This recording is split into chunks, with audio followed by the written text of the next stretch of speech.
এবার রাজনীতিতে নাম লেখাচ্ছেন দক্ষিণী তারকা থালাপতি বিজয়। নাম ঘোষণা করেছেন রাজনৈতিক দলের। বিজয়ের দলের নাম রাখা হয়েছে তামিলকা ভেত্রি কাজগা। শুক্রবার মানে 2রা ফেব্রুয়ারি নিজের রাজনৈতিক দলের নাম ঘোষণা করেন এই অভিনেতা। সেই সঙ্গে নিজের অভিনয় জীবনেরও ইতি টানার কথাও জানান তিনি।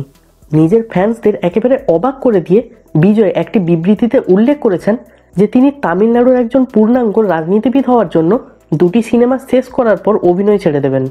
বিজয় তার রাজনৈতিক দলের নাম ঘোষণা করে একটি বিবৃতি প্রকাশ করেন।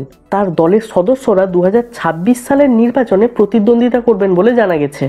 ইন্ডিয়া টুডের একটি প্রতিবেদন অনুসারে একটি বিশদ বিবৃতিতে বিজয় তার দলের নাম, মতাদর্শ এবং সিনেমা থেকে অবসর ঘোষণার কথা জানিয়েছেন। বিজয় তার বিবৃতিতে বলেন, আমার মতে রাজনীতি আমার জন্য অন্য কাজ নয়, এটি একটি পবিত্র কাজ।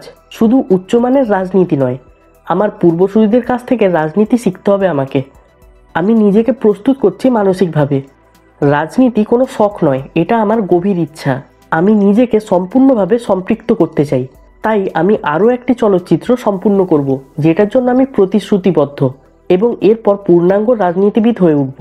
এভাবেই তামিলনাড়ুর মানুষদের কাছে আমার ঋণের মূল্য আমি দিতে চাই। গত কয়েক মাস ধরেই সমাজ মাধ্যমে ছড়িয়ে পড়ে যে বিজয় নাকি রাজনীতিতে প্রবেশ করতে চলেছেন। তিনি 10ম এবং দ্বাদশ শ্রেণীর ছাত্রদের সাথে দেখা করার পর সেই গুঞ্জনে আরও বাতাস লাগে। সাম্প্রতিককালে বন্যায় ক্ষতিগ্রস্ত লোকেদের সাহায্যের প্রস্তাব দেওয়ার পরে বিজয়ের রাজনীতিতে প্রবেশের গুঞ্জন আরও বেড়ে যায়। তামিলনাড়ুর স্থানীয় নির্বাচনে বিজয়ের ফ্যান ক্লাবের শীর্ষে থাকা কয়েকজন ভোটে দাঁড়িয়ে সফলতাও পেয়েছিলেন। তামিলনাড়ুর থুতুকুড়িতে পুলিশের গুলিতে নিহত হওয়া মানুষদের পাশে দাঁড়িয়ে রাজনীতিতে আসার ইঙ্গিত দিয়েছিলেন বিজয়। এরপর গত বছরের শেষ ভাগেই বিজয় জানিয়েছিলেন যে তিনি রাজনীতিতে প্রবেশ করছেন। অবশেষে নিজের রাজনৈতিক দলের ঘোষণা করলেন এই অভিনেতা।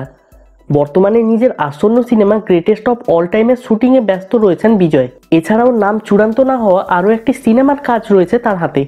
এই 2 সিনেমা সম্পন্ন করেই অভিনয় ছেড়ে পুরো দমে রাজনীতির মাঠে নেমে পড়বেন এই সময়ের অন্যতম জনপ্রিয় এই সুপারস্টার। এখন তোমরাই বলো, বিজয়ের এই ডিসিশন নিয়ে তোমাদের কার কি মতামত? তার সাথে তোমরাও যদি থালাপতি বিজয়ের ফ্যান হয়ে থাকো তাহলে ভিডিওটা লাইক করে শেয়ার করে দিও।